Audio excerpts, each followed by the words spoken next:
What's up, everybody? It's Rick Pino here from Get Wisdom. Did you know it only takes one person to break all poverty and cycles of scarcity off of your family tree forever? Is that person you? Hopefully the answer is yes, right? In today's video, we're going to be talking about 4 very simple steps that anyone can take in order to break this cycle of scarcity and poverty off of your family lineage forever. And listen, I want to encourage you. You may not have come from a wealthy family, but a wealthy family can and should come from you. We're talking all about it today in the video. Well, before we jump into today's video, this video is sponsored by my upcoming live 5-day virtual event called Create and Sell Digital Products. If you are a beginner and you know that making money online is possible, but maybe you just don't know where to start. If you're looking for a very easy, a very cost-effective way to begin to serve people at a much higher level so that you can begin to start making money at a much higher level, then I want to encourage you, click that link down in the description and come and join us. The class is going to be absolute bananas. In fact, we are having multiple students making tens of thousands of dollars just by what they learn in that class. Over the course of 5 days, I'm going to be breaking everything down for you step by step. You don't have to be a tech wizard. You don't have to have all of these tech skills. All you need is a phone and a laptop to get started. We can help you guys, okay? If you know that making money online is possible, but you just don't know where to start, click that link. Join me as a VIP and we'll see you in the training. Well, guys, let's jump into today's video, okay? So like I just mentioned to you, you may not have come from a wealthy family, but a wealthy family can and should come from you. You know, the reality is this, like none of us are responsible for the family that we came from, but we should take responsibility for the family that comes from us. You know, just a little story for you. So I grew up kind of American poor. My parents, they really struggled growing up, you know, whenever we were little kids. I have 2 younger brothers, and I remember the best my parents could do at the time. My dad had, I think, 2 or 3 jobs. He worked at Blockbuster and 7-Eleven. My mom was working, between the 2 of them, they were working 3 or 4 jobs just to make ends meet. And I remember we were living in a small 1-bedroom apartment with like roaches everywhere. Like we didn't come from money, man. We really didn't. And it wasn't until they began to even step into some of these 4 steps I'm going to be sharing with you today that everything began to change for them. And I'm telling you this, one incredible insight that I remember growing up is, even though my parents were struggling, and as a little boy, some of my first memories are just like the struggle bus, right? I'll never forget that both parents, they had set in their hearts, we don't know how, we don't know when, but we are going to figure this thing out. And honestly, they did. Now they're doing fantastic. They're blessed. And my whole entire family is completely blessed. And so I wanted just to tell you that story to encourage you, no matter where you're at in your journey right now. You might feel like you're struggling, or you might be really in like the trenches of like the struggle bus or whatever it is. Just because you're there now doesn't mean that you're going to end up there forever if you simply tap into these 4 steps I'm going to be breaking down for you in today's training, okay? So come with me to the board and let's just jump right on in. Step number 1, what do you need to do in order to break off all the poverty and all the cycles of scarcity from your family forever? Step number 1, this one is incredibly important.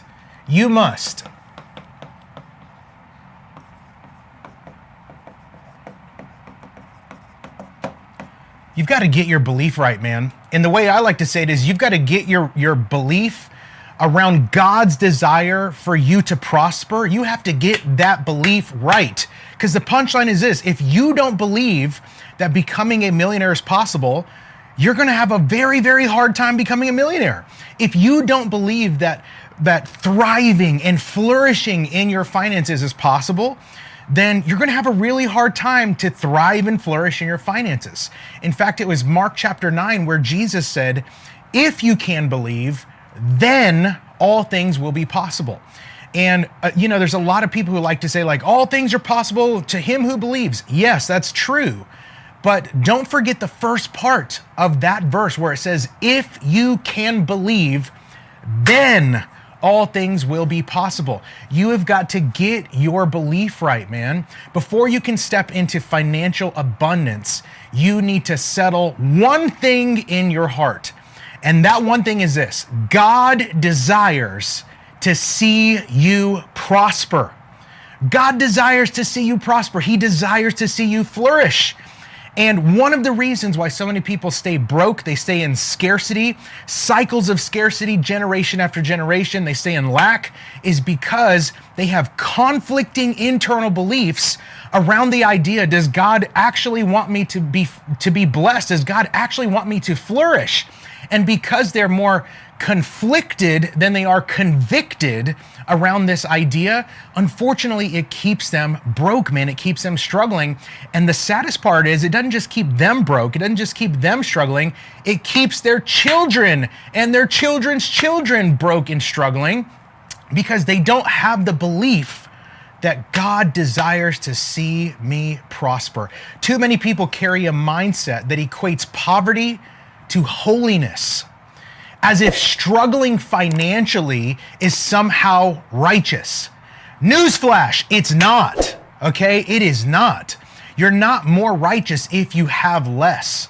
Scripture repeatedly shows us that God delights in blessing his people, not just spiritually, by the way, right? It's not just like, oh yeah, we're going to be blessed. We're taking the land in the spirit, but in the natural. No, we're not blessed in the natural. We're not taking the land in the natural. We're not highly favored in the natural, only in the spirit, right?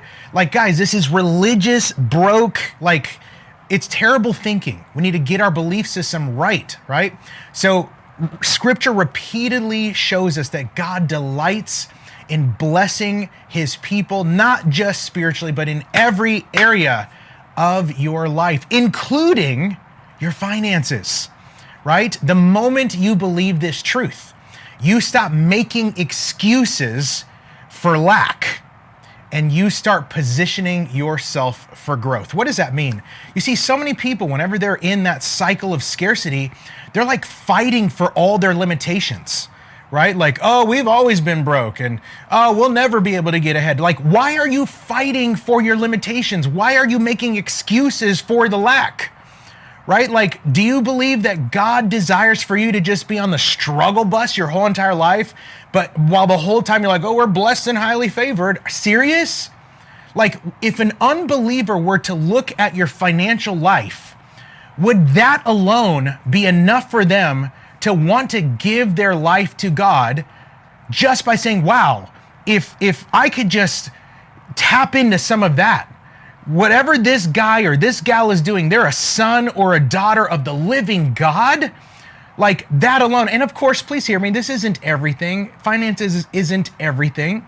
But we have so gotten religious around this idea that, like, the pendulum is swung all the way over to the other side. And it's like, instead of going like, finances are everything, religious people are saying finances are nothing.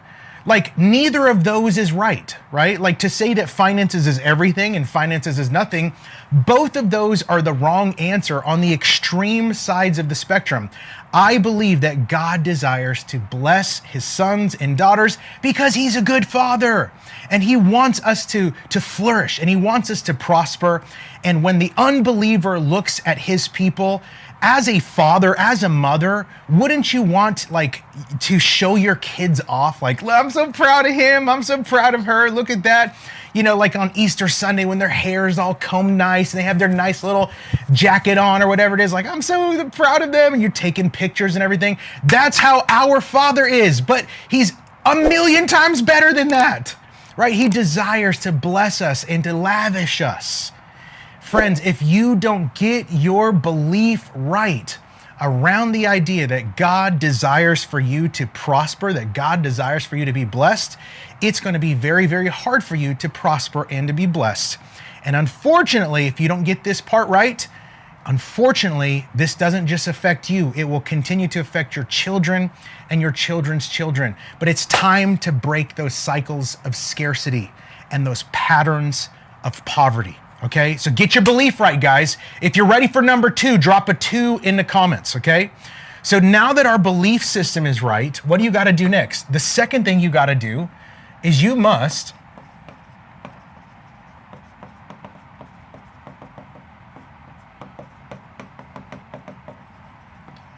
got to grow your financial literacy.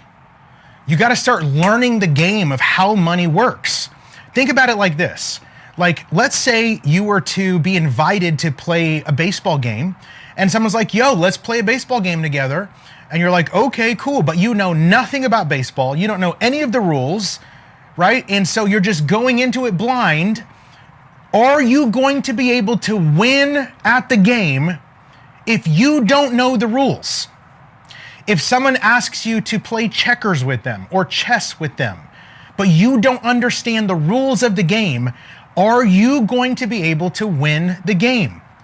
Chances are, no, you won't. Why? Because you have no clue how the game actually works. You have no clue what the rules are in the game. So if you don't know how the game works, if you don't know what the rules are, if you don't know how to play, it's going to be extremely hard for you to win. The same thing goes for your finances. So guess what you have to do? You've got to start growing your financial literacy. Faith alone, I just need to say this especially to any Christian out there, any believers who follow my channel here. Faith alone won't make you financially free. I'm going to say it again for all the religious ones in the back. Faith alone will not make you financially free. I'm not saying that you should not have faith. You should totally grow your faith. Yes. But here's the punchline. Wisdom and action must follow and accompany your faith. Because if wisdom and action don't accompany your faith, well, the book of James tells us that faith without works or faith without action is dead. Okay. And then the Bible also tells us that wisdom builds the house.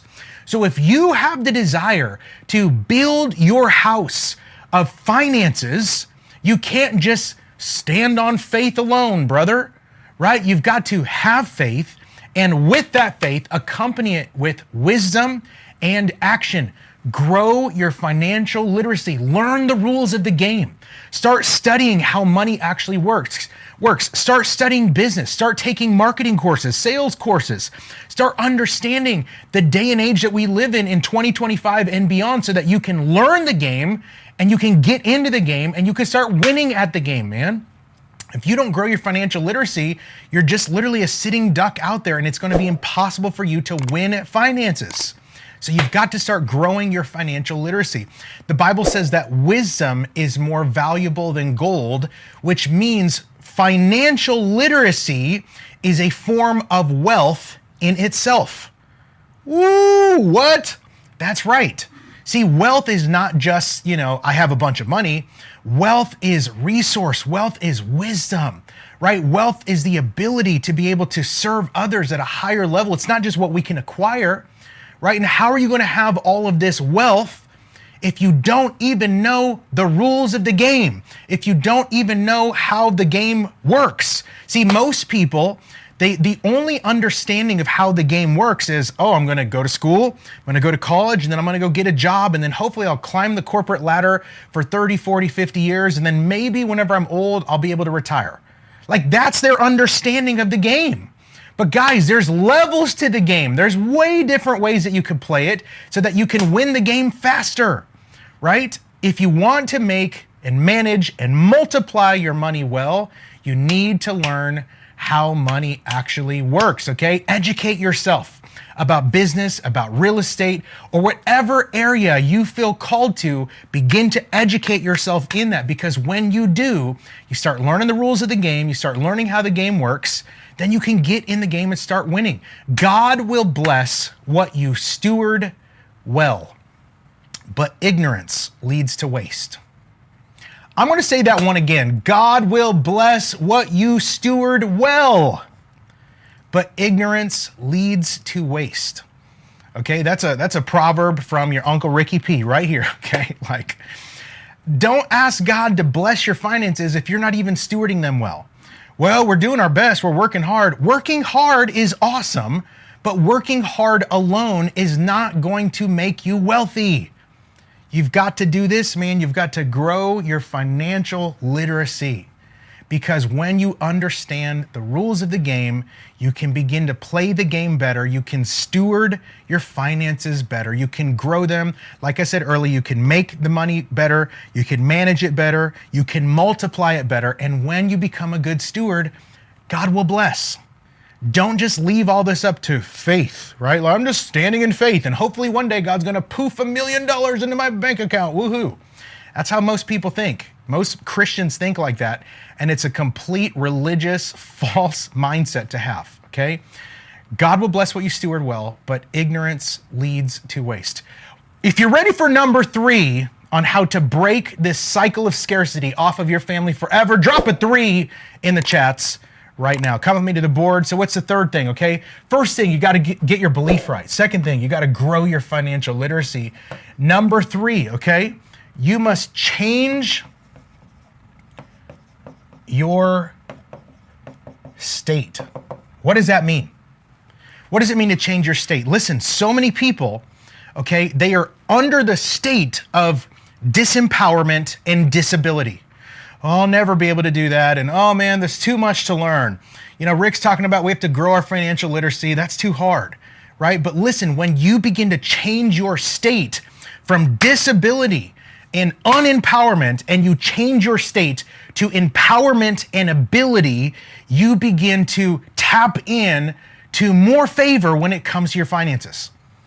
You really do. Because now you begin to see this from a different perspective, not from the perspective of disempowerment, not from the perspective of disability. You begin to see life and you begin to see opportunities from the perspective of empowerment and ability. You stop asking disempowering questions like, oh, what if this doesn't work? What if this is a scam? Oh, that costs too much money. We're never going to. What if you switch from that to how awesome is this going to be when I figure this out?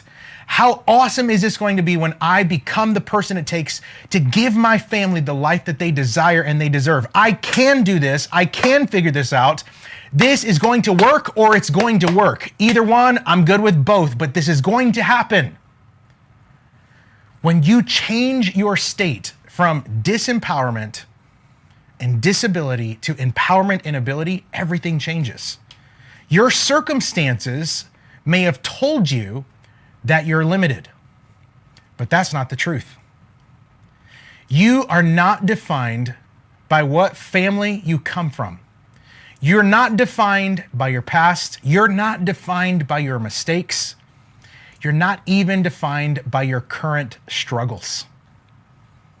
The moment you shift your mindset, guys, from I can't to I will, everything begins to change.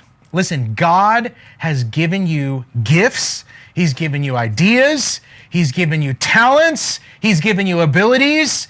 And my call, my urge to you is use them. Use them. Stop calling your something nothing. I'm just a stay-at-home mom. I'm just a car salesman. I'm just a barista. I'm just this. I'm just that. I'm just this. Who would want to learn from me? Who would I help? Boo-hoo, yada. See what state that current mindset is in? It's disempowerment and disability. But when you begin to call that thing that you do the way that God calls it, okay? I'm just a stay-at-home mom. No. Do you know how many people would love to learn how to be a stay-at-home mom? Do you know how many people, I'm just a car salesman. Do you know how many people would love to learn how to get into car sales? I'm just a barista. Do you know how many people would love to learn how to become like a master barista? Are you serious? Like God has given you ideas, abilities, talents, giftings. Use them. Change your state. Change your state from disempowerment and disability to empowerment and ability. Put on a different pair of glasses, a different lens to view life through, and everything is going to begin to change. Remember, we're not just talking about for you alone. We're talking about breaking generational curses of poverty, cycles of scarcity off of our families forever. So when you change your state, you're not just unlocking something for you, you're unlocking something for your children and your children's children. You got to change your state, man. Can't be in that disempowerment, disability state any longer. You got to level up. If you're ready for step number 4, drop a 4 in the chats, drop some fire emojis in the chats if you're getting value, and come with me here to the board. Right, so number 1, got to get your belief right. Number 2, you got to grow your financial literacy. Number 3, you got to change your state. And watch as number 4, you must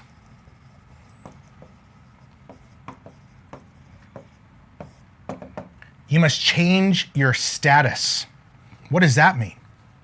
See, so many people are under the status of I am a dependent. And this is coming from someone like I served in the ministry. I was a missionary and worship leader for 2 decades plus. I'm still a worshiper, of course, but this is not my full-time vocation anymore. And one thing that I know coming from a ministry background is that so many of God's people, ministry or not, so many of God's people, they are living under the status of someone who is a dependent. Oh, we're hoping for a financial miracle. God, would you please poof it into our account or send some rich person to come and just bless us? Oh God, we need a miracle. Would you please come and have somebody donate to us? Like so many of God's people are in this status of dependency. And listen, I'm not saying don't be dependent upon God. Yes, of course, be dependent on God. But what I am saying is change your status from being dependent on other people, taking responsibility for your own life. If you need a financial miracle, then guess what? You should be the one to go figure it out. Ask God for help and then you go take action. Don't just be like, oh God, we're praying. Please someone send an offering. Serious?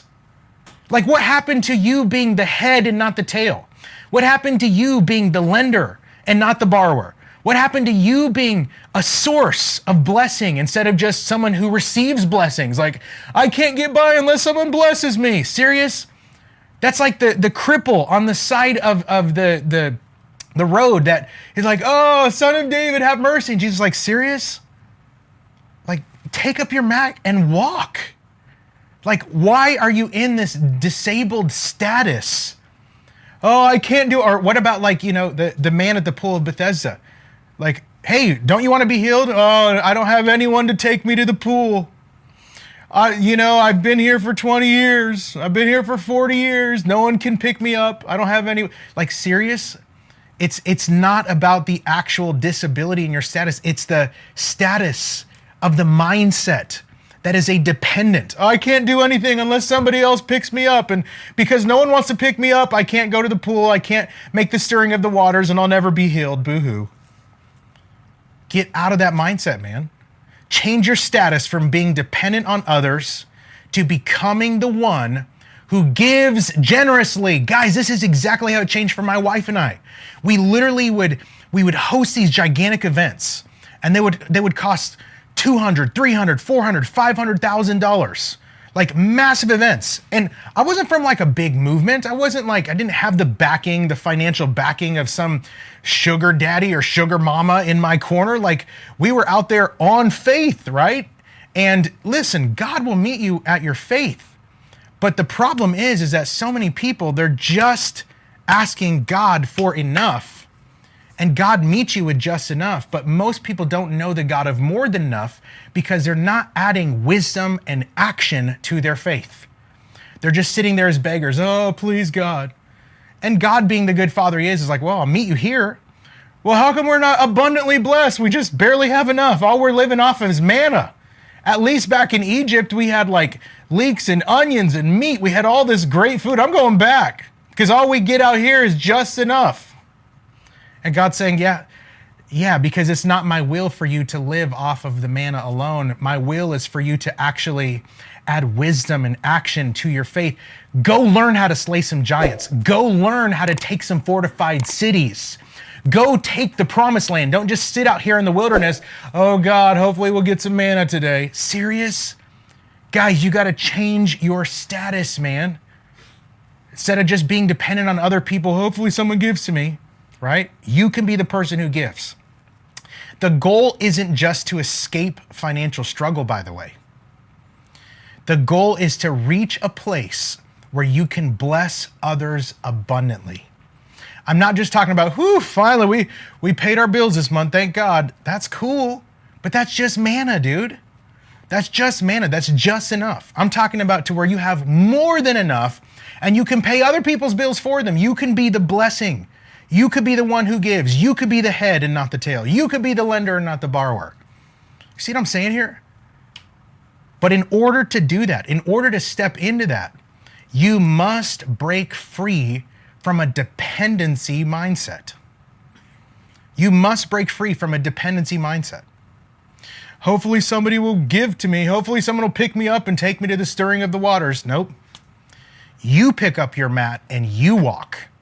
Pick up your own mat, right? Stop looking for someone to rescue you and start building yourself up so that you can become the rescuer. So guys, real quick, here's a quick recap. If you want to break the cycles of scarcity, and if you want to break the patterns of poverty off of yours and your family lineage forever, number one, you got to get your belief right. Number two, you got to grow your financial literacy. Number three, you got to change your state. And number four, you got to change your status. I'm telling you right now, I said it earlier, I'm going to say it again. You may not have come from a wealthy family, but a wealthy family can and should come from you. You're not responsible for the family that you came from, but you are responsible and you should take responsibility for the family that comes from you. Friends, thank you so much for joining me here today on this training. Don't forget, click that link down below. Join me for the upcoming 5-day live virtual event. I'm going to show you how it's done so you don't have to stay in those cycles of scarcity and those patterns of poverty. I'm going to show you exactly how you can serve people at a higher level, make money at a higher level, and I would love to serve you and assist you and help you break free and step in to this new cycle for you, your children, and your children's children. If you want to continue to see more content like this from me, make sure to subscribe to the channel, hit the like button. It helps a lot, and we'll see you in the next training. Thanks.